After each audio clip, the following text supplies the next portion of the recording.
What's up, everybody? Welcome to today's edition of the Gripe Session podcast. I am your host, George Wanaka, and I am just stoked to bring you a really good friend of mine on the podcast today as a guest, Mr. Jason Frazier.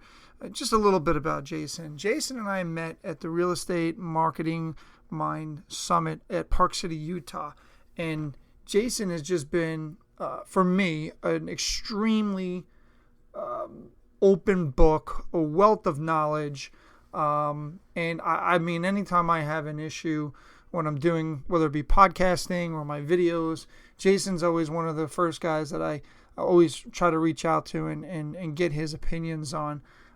So it is my pleasure today to talk to Jason and have him as a guest on the Gripe Session podcast. And without further ado, let's get cracking. It's Gripe Session time with your host, George Wanaka. It's about nothing. Discussing everything from real estate, current events, a little bit of everything, and the annoying little things that just tick you off. You can't handle the truth. What? You didn't know? Here's your host, George Wanaka. Your ass better call somebody.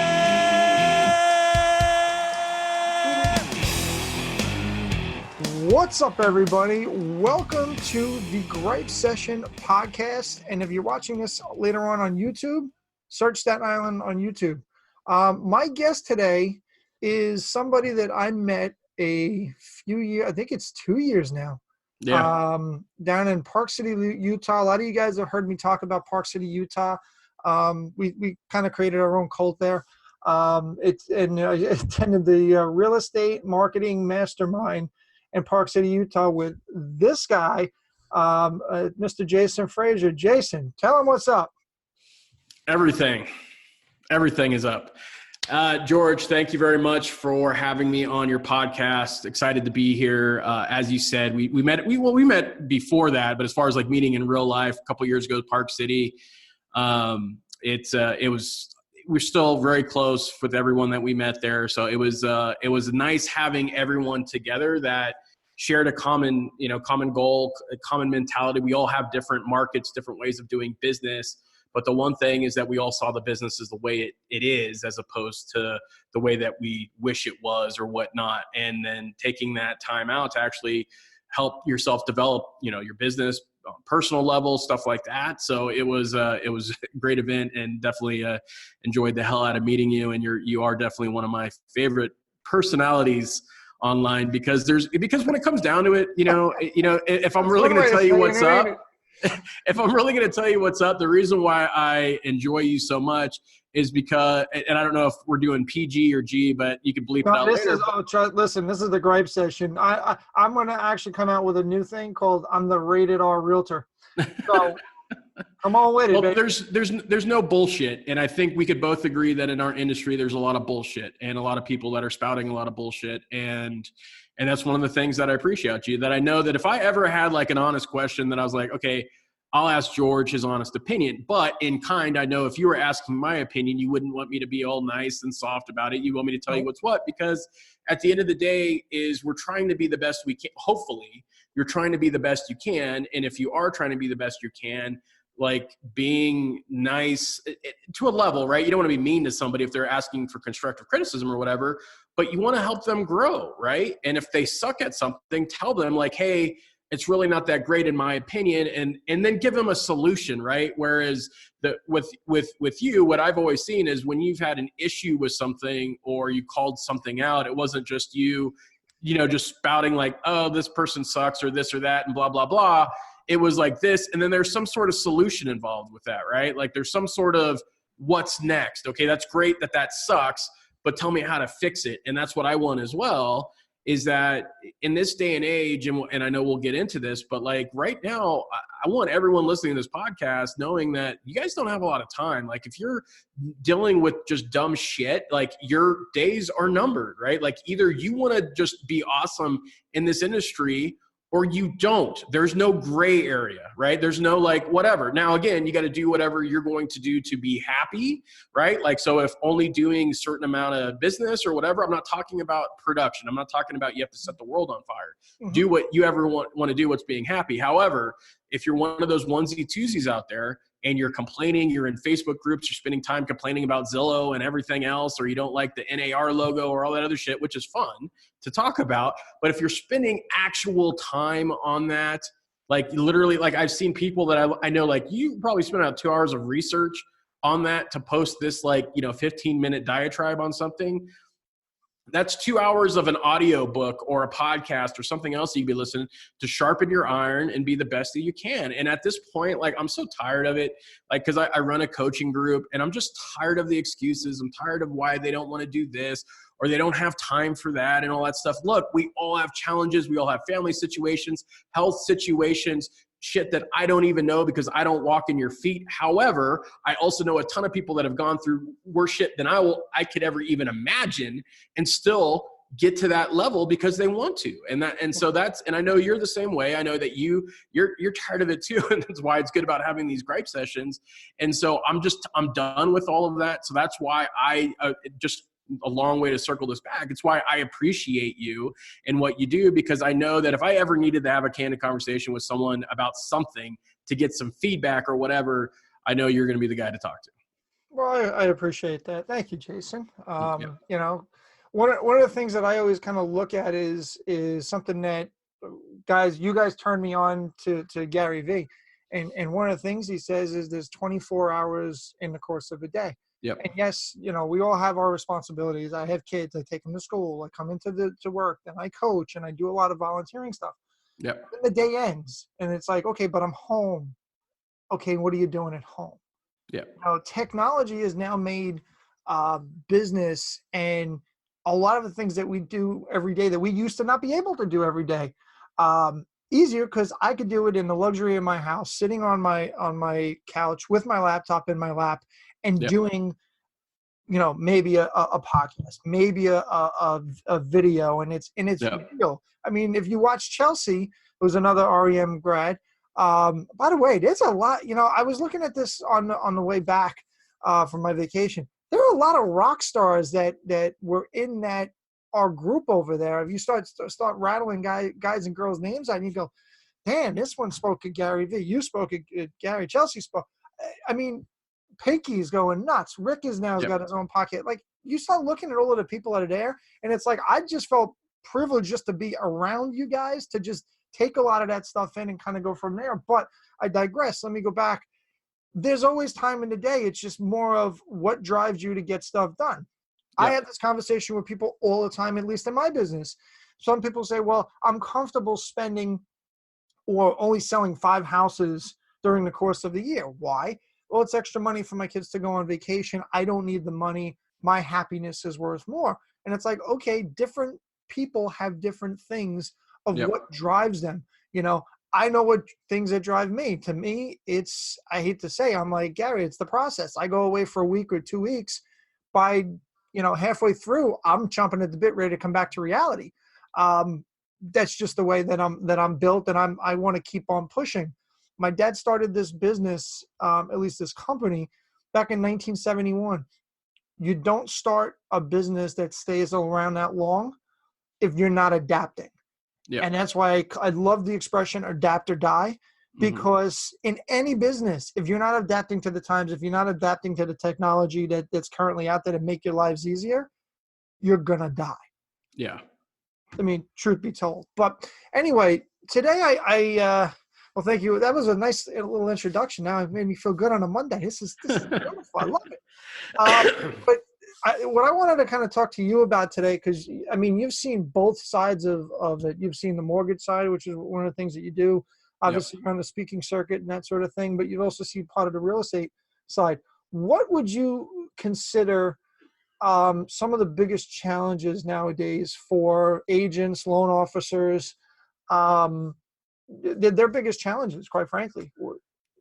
Yeah. So there's a lot of them, right? You know, market conditions, consumerism, where we're going as a society and culture and stuff, but it's all built around what those needs are. And one challenge that I would say, it's hard, right? Because we're talking, when you're dealing with industries like ours, both mortgage and real estate, that's been around for a long time. And when you had a way of doing business for such a long time that worked and that was effective, is trying to unlearn that. So I would say the challenge right now, it goes right to what you said as far as adapting, is getting in that mindset to adapt, right? Is that there was a way that you used to do business. You may have been comfortable door knocking. You maybe have been comfortable cold calling or sending out flyers and doing whatever. Those things are becoming less and less effective year after year, right? And so a challenge is to get comfortable doing something new, right? A lot of people aren't comfortable being on video or having to produce a podcast or, running Facebook ads or stuff like that. The biggest challenge is, one, knowing where to go to find this information, to find out, okay, how do I learn this? Because unfortunately, I see it more on the mortgage side than I do on the real estate side. Because I will say, even though that both of our industries are going through the same type of disruption and change, is that the agent brokerages, if you're talking about like the big ones, like a Keller, an EXP, Compass, and all that stuff, they're becoming more modern, more high tech, more consumer experience focused and stuff like that. So overall, from a real estate side, there's been a big push to do that. On the mortgage side, the association that I think everyone looks up to, being the MBA and whatnot, has done a awful job of getting people prepared for what's next, right? Now, not to take anything away, associations need to do what associations need to do, but at the same time we have definitely, and there is no challenge or argument to what I'm about to say, is that in the mortgage industry, we have been okay with status quo. We have been okay with just inching along. There has been no drive from top to bottom to make things different, to reimagine the mortgage experience. And I'll give you an example, is that you have young loan officers come in, young agents, and depending on who they get matched up with or the team they join, you could have a lot of tried and true talking about like pre-market crash, right? As like, oh, I used to do this and that and that. Like, they just needed to have a pulse to get a loan. So don't tell me about your numbers, about how many loans you did when it wasn't hard to do. I don't give a shit about how much production you did back there when it's easy. I don't give a crap about how much production you did when rates were at 2.5% after post-crash in the last 10 years of a bull market. Yes, it's hard work on what you do, and I don't want people to get that twisted. I'm not saying that you don't work hard. I'm not saying that that doing a loan or selling houses or helping buyers and consumers do that transaction is hard. What I'm saying is that the overall process wasn't that difficult to generate the business. And so you have all these people, these more of like the veterans that went through that generated a lot of business during that. There's some nuggets to learn from them for the ones that decided that they want to adapt and look at new ways of doing business. But the people that are like, look, you got to make 15 calls a day and that's it. Bullshit. That's not it, right? Like a lot of that just isn't going to work. We have to reimagine the way that we do things. You can't, if a process is bad, there is no point in spending any time to make a bad process better, because at the end of the day, it's still going to be a bad process, as opposed to re-engineering or re-innovating, doing something new that's never been done before. Like, guess what? Like, if I have a bucket of dog crap and I could add all the ice cream I want to it, it's still going to taste like dog crap, right? So the whole point is to start off with a new bucket of ice cream from the beginning and build off of that. And that's the thing, is that we get too, like, this is the way I used to do it. When I hate when people say, well, I've always done it that way. Well, fantastic. In our world, we used to do a lot of things that way that we don't do anymore. We're not freaking cutting off hands and legs because someone gets a scrape anymore, right? We change, we adapt, we do new things. The challenge is the mindset. That is the biggest mindset or challenge that I see with agents and loan officers. Getting back to your original question, is that, look, I could tell you, or you could tell an agent, right? Mm-hmm. An agent, you let's say you came across a coaching course that for you was rock solid, helped you get business, verifiable data, increased your business by like 10 or 15% or whatever.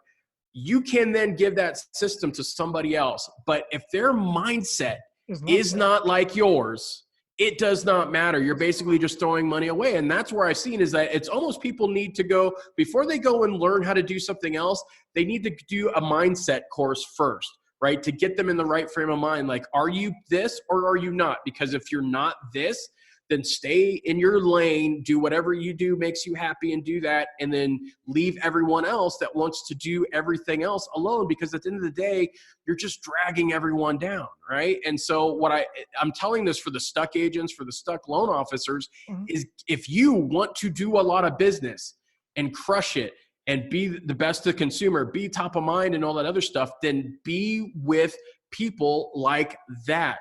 Gary Vee, we talked about Gary Vee. Gary Vee talks about that. Do not surround yourself with average people. Do not surround yourself with onesie twosies. So they may be nice people, and like you said, they just need to make money for for their kids and stuff like that. And all of that's fine. I'm not putting everyone down, even though we both know that someone's going to listen to this, latch onto that, and like, oh, well, that guy's an asshole because I don't need to do business like that. I get all the time. Don't worry about it. Yeah. I'm not, and I'm used to that, right? Like I'm not telling anyone that. Gary Vee says that. He works 18 hours a day. He's not telling you need to, but he's letting you know what he does. If you want to do that, awesome. If you don't, that's awesome too. Yep. But that's the thing is, like, you really need to get in that mindset first. That's a challenge. Competing with, companies that have massive market share and can lose hundreds of millions of dollars to grab consumer attention and customer acquisition. You cannot. That is also a challenge. Consumerism habits that change, that used to be comfortable for like maybe a year or two, change every quarter and sometimes every month. So you have to be quick. You have to know about how to reach these people. You have to be comfortable with new media channels. Like there's a ton of challenges, but to me, the biggest one is the mindset. You need to get away from the people that are telling you how they did business when it was easy to do business. Yep. It's hard now. It's going to continue to be hard and harder and harder, and cream always rises to the top. So either you want to be the cream or you want to be that crusty crap at the bottom, right? And so it's really up to you. So, you just threw a whole bunch of stuff out there, and I agree with all of it. I mean, just as an example, in the real estate industry, about the adaption. Yep. We used to make phone calls to people when their listing expired and the for sale by owners, but now those things start drying up because people now understand what the value of a realtor is. So Let's use another one though. How many of you, or how many people that watch this or listen to this, when you go home at night and the phone rings, answer the phone? Yeah. Nobody does. Nope. You leave a message. Okay. I even get them now on my cell phone. I don't answer the phone if I don't know I don't answer my own cell phone unless if your number's not in there and it doesn't pick up your name, I ain't answering the phone. I'll let you leave me a message. Absolutely. So those are challenges that, back in the day when we didn't have these things floating around, everybody called the house phone. Oh, okay. I answer the house phone, or I let the machine pick up, or I let do this, or I let do that. You have to adapt. Then I can't even say I'm going to give him credit on this one, but I think it was Dustin who I was listening to his podcast last week or a couple weeks ago, whenever it was, and he made a great comment about people that don't want to do video. They don't want to do this because I don't like the way I look. I mean, it's horrible. It's just terrible. And it's like, all right, well, who does your listing appointments? Do you hire an actor to come in and do your listing appointments? No. Do you talk to people on the phone? Or does somebody talk to? No, I do that. You are who you are. The way you look is the way you look. So for you not to want to do video because I just don't like the way I sound, well, shit, this is how you sound regardless. It's again, like you keep going back into, it's a mindset change. And the people that always are going to be around at the end are the one that recognize that and, quite frankly, have adapted. I came into this business when I was 18 years old, and I ain't 18 no more. But there's some gray in there. I got to go get a haircut. I don't practice the way I practiced when I was 18. Yep. But I also don't work the hours that I used to work when I was 18. I used to be in my office till 9, 10 o'clock at night because I was in college. Ain't nobody open till 9, 10 o'clock at night in real estate. I mean, we're always on, for lack of a better term. But now with the invention of the phone, I could be anywhere. Yep. And do anything. So I've adapted. Why can't anybody else? Yeah. Is it easier for me? Why? Because I'm from a certain generation? It has nothing to do with it. It has to do with what's up here with the mindset. I agree 1,000%. Yeah. With you. That's actually some really good insight. And the fact, unfortunately, we had to mention Dustin's name. But Dustin will never listen to it because he got 2 minutes into, he got 2 minutes into it and said, "That's it. I'm not paying attention anymore. That's it." And he's taken my material, to be honest with you, because that's yours. I said that exact same thing in Agent 2020. Now he sat on the panel with me. Okay. 2021. I said that because that's one thing that I always say. And again, it's not my materials. People I think borrow it. We just borrow it. That's I think the first time I heard that was Jeff Lobb, who's out in your area. So Jeff actually said that. His material, Dustin, and he took it from somebody else. Yeah, I mean, we're all borrowing it, but that's one of my things that I say is like, look, like I tell, and this has got a big laugh at Agent 2021 when I said it. I said, look, if we're uncomfortable about being on video, it's like, look, I'm a chubby dude. Like Magic Mike isn't coming to cast me in their next movie, right? Like that's not me. Okay, pulled out a Magic Mike reference. I did, right?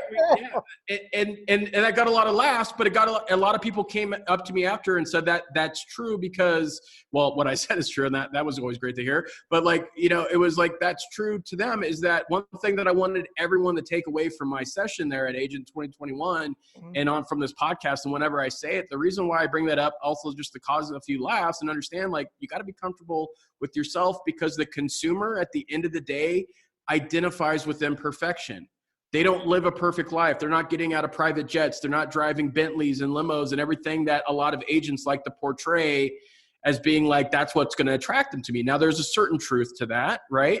But at the same day, like I know if I'm a blue collar dude, I don't want a luxury agent, right? I want a blue collar agent. I want someone that's going to talk like me, that's going to think like me, that have the same type of ideas. Like, cause if you're top, really like, okay, I'm all cut up and you got the nice pocket square and shit like that. Like they don't know what I'm going through, like just, in my, $70,000 a year, life, right? Like with 3 kids and, car payments and maybe like I have a kid in college or whatever, right? Like I need someone that's going to be like me. People like the know you, like you, trust you is a thing in our business for a reason. People like to do business with people like them. So everyone needs to stop worrying about putting on a persona or being perfect. I'll tell you right now, every single one of you could try this as a fact. Go out, spend $1,500 or whatever it is to do a 60-second video or a 2-minute video, perfectly polished. You got the ring light, everything looks beautiful, you're awesome, and all that other stuff.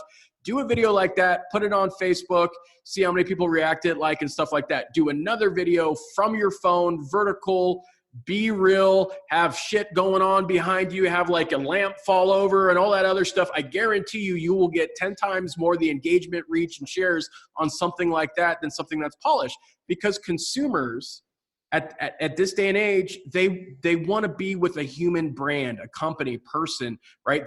That stuff, because when it comes, no matter if you're genuine, you do that great video and everything you say is true and accurate and authentic to who you are, but that is not what people identify with, right? They don't identify with the polished stuff because it's fake. In there, I'm not saying you're fake. I'm saying that the perception is that it's fake, even when it's not, because we're in that Instagram world where everything's perfect. I just woke up and I look awesome and all that other, right? That isn't the real life for a majority of Americans or just a majority of people in the world, right? And so you need to be more of who you are and not worry about what it looks like, right? Everyone's worried about, everyone's always worried about, oh, I only have a certain amount of followers. And that was another thing I started taking from people is you could have 900 followers, and if none of them are interacting with you, you might as well have 0. Yeah. Oh, I have 20,000 followers. Yeah, and how many of them like or comment or do any damn thing on your It's about quality, not quantity. Oh, absolutely. So I mean, I've taken that. I mean, one of the things you came back and say, people know you, like you, trust you. That's who they want to do business with. I heard that from another speaker, Daryl Davis, who's a real estate speaker as well, as a good friend of mine. And that's the same mindset just across the board nowadays. Everyone wants to do all of this polished stuff, like he was saying, but it doesn't get a reaction. No. So if it's not getting a reaction, what's the point? Is people always heard that either line, if a tree falls in the forest and no one's there to hear it, does it make a sound? And I've watched people do videos, and I get a lot of crap for my gripe sessions, and like, George, they're negative. Hey, you're so damn negative. And I'm like, did you ever listen through a whole thing through? Did you ever not change your mindset? Did you ever not understand that I get more stuff in the first hour than you got on a video that was up for 3 months? Yeah. There's a reason behind that. Yeah. There's a reason that people are watching my stuff, because they know, A, I'm telling them the truth, and I'm not blowing smoke because I don't care. Listen, love me, hate me, or do all of it. It doesn't make a difference to me. I'm still making a reaction. I'm still making a connection. Like I've told this story 1,000 times. My dad never understood the gripe sessions. He didn't like them. Sometimes he watched them, and sometimes he didn't. But the one thing my father saw all the time is when him and I would go someplace and somebody would say, "Are you griping today? Yeah. Are you, what are you going to, you should gripe about this. We haven't seen a gripe session in a while." I just turned and looked and went, "Figure it out yet?" Yeah. And bit by bit, he started to come on. Now, he might not like a lot of the topics, and that's okay too, but he's now understand. And again, my dad's not a spring chicken. He's an older guy. Yep. But even he understands the need to adapt in this business, or adapt in company, or adapt in whatever business that you're in. One of the things that I was listening to a different podcast, not real estate related, not mortgage related, not marketing related, but I was listening to a financial podcast on the way coming home. And one of the things that somebody said is true entrepreneurs always are going to find a way. And people have talked about the politics of minimum wage and all this other kind of stuff, and how if they don't realize what's going to go on down the road, we now have technology to start wiping certain things out. We now have technology that we can sit back very easily and go, all right, well, we're going to,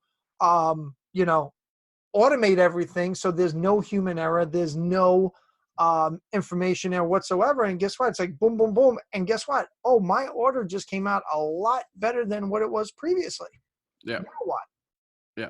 No, and it's true. And one thing so if you're listening to this and you hang your hat as far as like where you put your value, and it happens to be on a mechanical function like opening doors or open houses or listings and stuff like that, or a loan officer taking applications, anything that's a mechanical function will be replaced by automation, right? And I'm not saying that a loan officer agents are going to be replaced by technology, but you will be replaced by those of your colleagues that do take advantage of the technology and learn how to use it to increase awareness of their brand and efficiency of the consumer experience. Yeah. That's a bottom line. And that's one thing that, I want everyone to understand as well, is that stop thinking that we're different than any other industry or vertical out there. A consumer cares about what a consumer cares about, right? So don't think that because we have a high ticket item in real estate or mortgage and all that other good stuff, that they're going to act differently when, as far as like what a consumer's wants and needs are, than ours. Yeah, they probably, for the most part, they don't want to do everything computerized. They still want to have someone to talk to and everything. But I will tell you, guaranteed, that if you go back, I would say, 15 years, right? Or maybe even 10 years or whatever, and you talk to CPAs or financial planners that were like, someone's always going to want to come into my office, meet me face to face, and talk about their finances. And at certain income levels, probably that's going to be the case for some of them. But now in this day and age, you can pay TurboTax and have a video chat of a CPA or someone come in to help you with what your tax is. And I guarantee you 15 years ago, they would have said that never would have happened because people would not want to do that. Yep. But look at that now. That is a booming business. And guess what? Those CPAs that are doing that decided, like, look, I'm not going to continue to get paid the same because of all this technology. So I'm going to make it up in volume, but I'm also going to be efficient. And convenience factor too. It's like, I don't want to get up and go to somebody's office and kind of, have to go and take a whole day off of work and kind of go there. So the more convenience comes, people have to adapt to convenience and kind of. Yeah.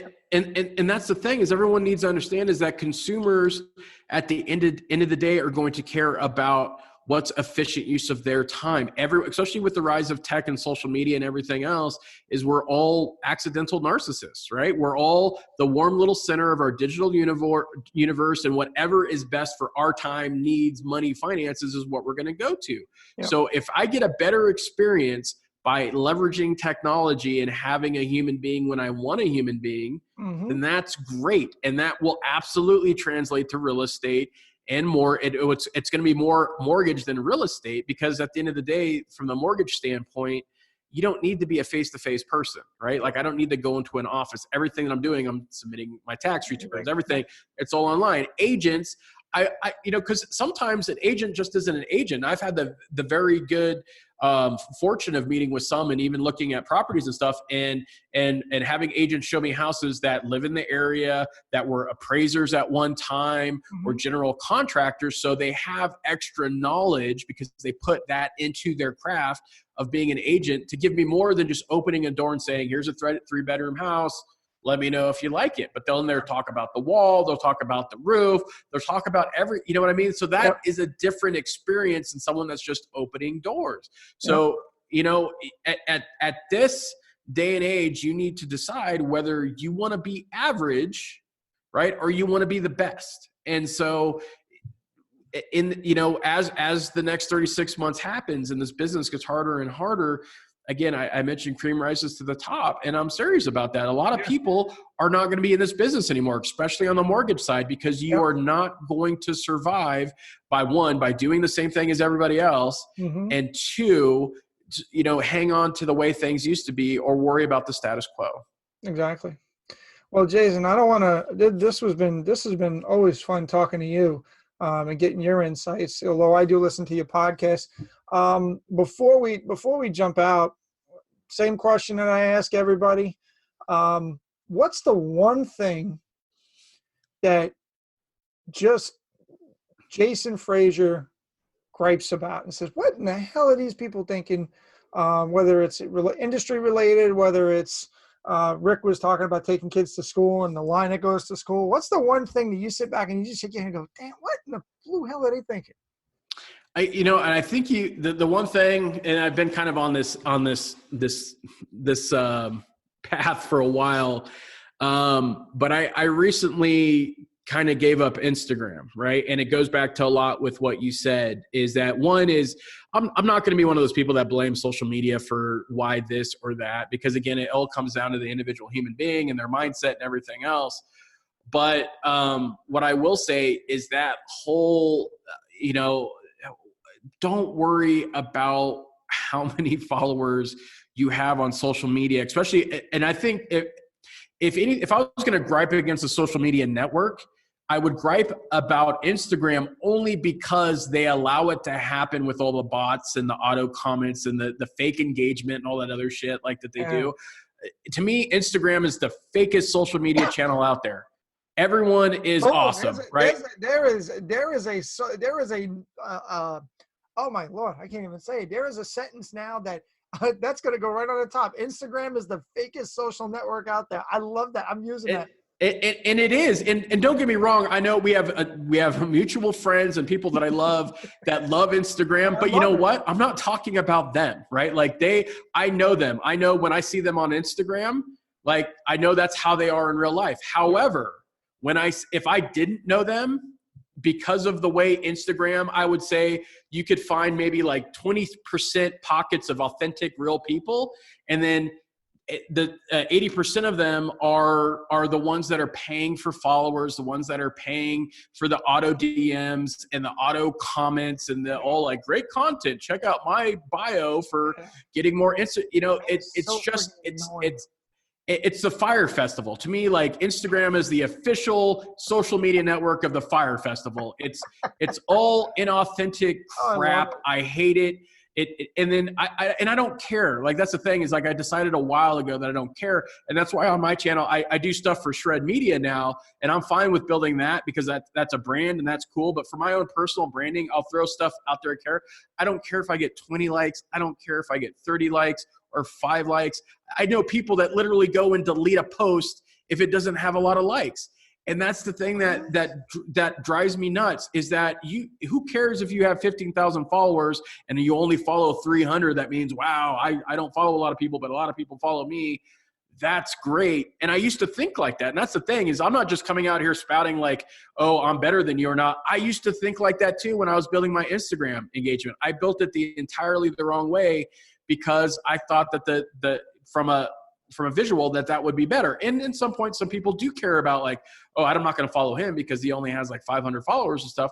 I don't give a shit anymore. And I think what's happening now in social media in general, and this goes back to authenticity, and people need to stop talking about authenticity like it's a freaking course they could take and be authentic, right? Like either you're authentic or you're not. Or you're not. Right? That's it. You're either yourself or you're not, right? Like don't put on a damn persona, right? You can't learn to be authentic. You either, like if you're boring as shit, then you're boring as shit, right? Like that doesn't change because the camera comes on, right? Like, so that's the thing is that my biggest gripe is with, not just with Instagram, but social media in general is people thinking that it's the engagement that matters.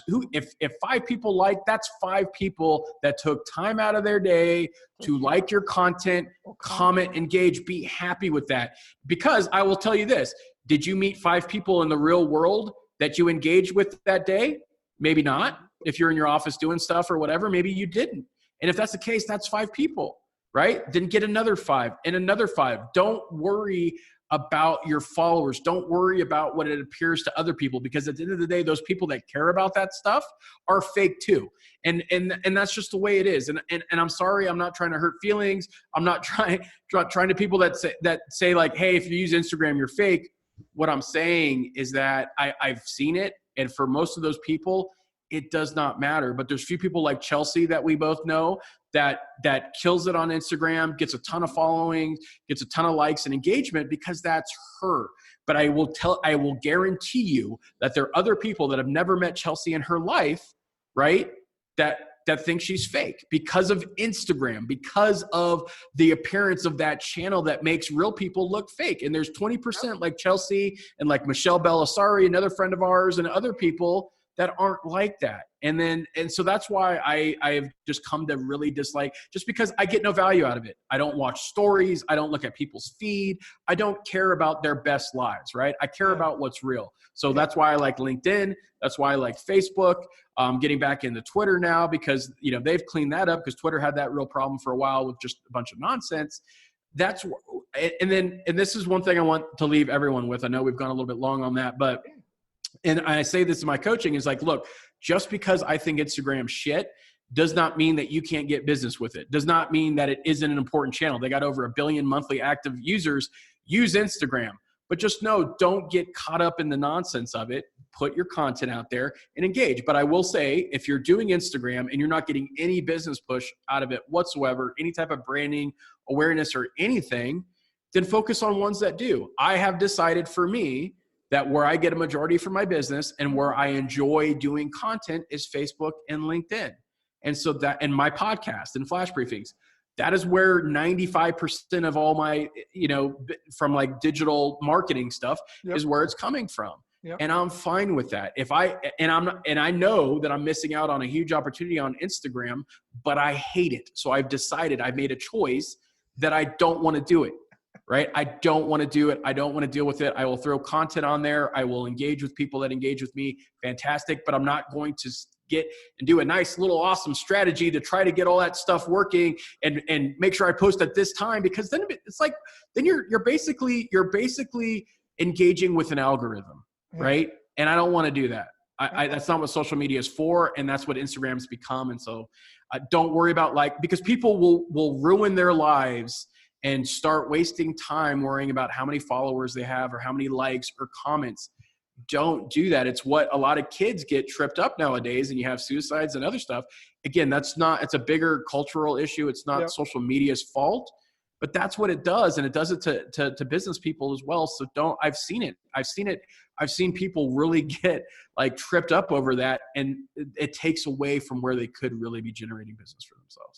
And the funny part about that, I agree with you 1,000%, because initially I started off small, and then I've started building up Instagram, and then I've kind of plateaued a little bit. And, my daughter comes back to me and she says, Dad, I got a couple more followers than you. And I'm like, so I'm like, does your people like respond to like, I've got people responding to my stuff? And it's like, well, they see it. I'm like, okay, you're right. But on the reverse side, you never hear anybody talk about on Facebook about how many friends they have or how many like pages they have. Like that. Exactly. Like, wait a second, you're on Facebook too? I don't hear you complaining. Oh, get this one to this one or get this one to that one. So it's actually a really good tidbit there. So I'm only concerned about engagement. If I have 5,000 followers or whatever, I don't have 5,000, not even close. But if I have 1,000 followers, but 2 of them are the only ones responding to stuff, guess what? It doesn't mean nothing. Doesn't mean anything. So, So Jason, I wanted to thank you again for coming on a Gripe session today. Tell them where they can find you. And tell them a little bit about, your website, all your Instagram accounts, so they can follow you or not follow you on Instagram. Follow you on LinkedIn. Information about, your podcast. Definitely want to listen to this guy's podcast, guys. Yeah. So for websites, you could go to agentmarketerpodcast.com. That's where you obviously find my podcast, but I also have links to my other social channels.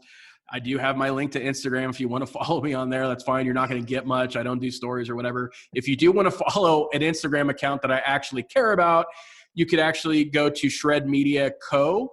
That's a company that I'm with right now with my friend Josh Pitts. We started this not too long ago, but Shred Media, you can also go to shredmedia.com. But agentmarketerpodcast.com, I have my flash briefing on there. I have links to the Agent Marketer, which is my coaching platform, all that other good stuff.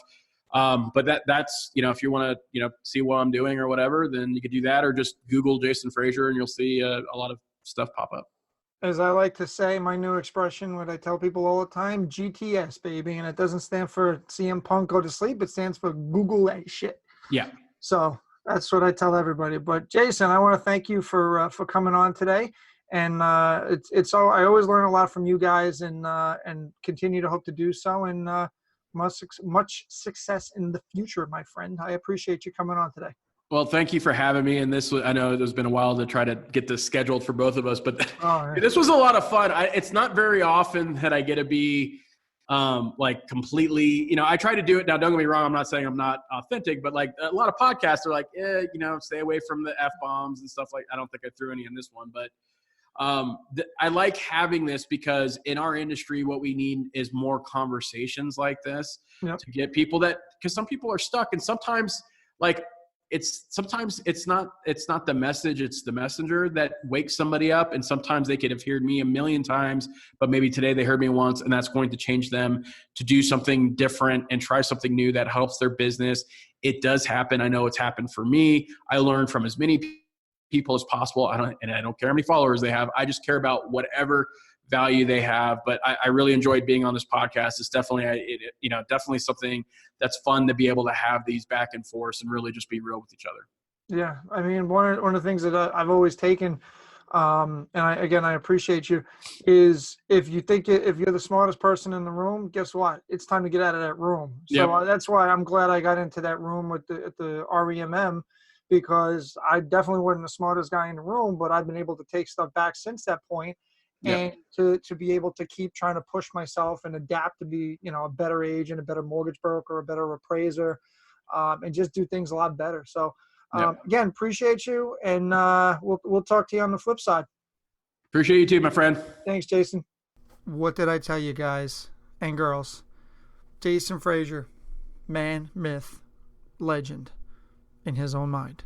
No, I want to thank Jason for getting on the Gripe session today. And again, Jason's he's just one of those guys. Real is real, and looking just to help as many human beings as possible, practitioners, mortgage people, realtors, and just, again, solid dude. I mean, to think about where Jason and I met and how far, again, just through social media channels, it's pretty amazing. So that's all we got for you this week.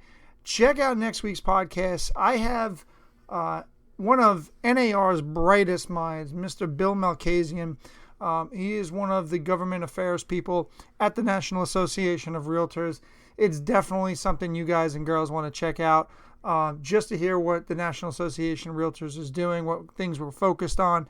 and go from there. It's definitely a great episode. So make sure you tune in, check it. Again, please hit subscribe so you don't have to worry about downloading these episodes. And also, if you can do me a big solid, rate and review. Let me know what you guys are thinking of the podcast. I really appreciate it. And hopefully you guys have a great day. Do something nice for somebody you wouldn't normally do. And we'll see you on the next edition of the Gripe Session. Take care. Thanks for listening to the Gripe Session. Please follow us on YouTube, Facebook, and Instagram.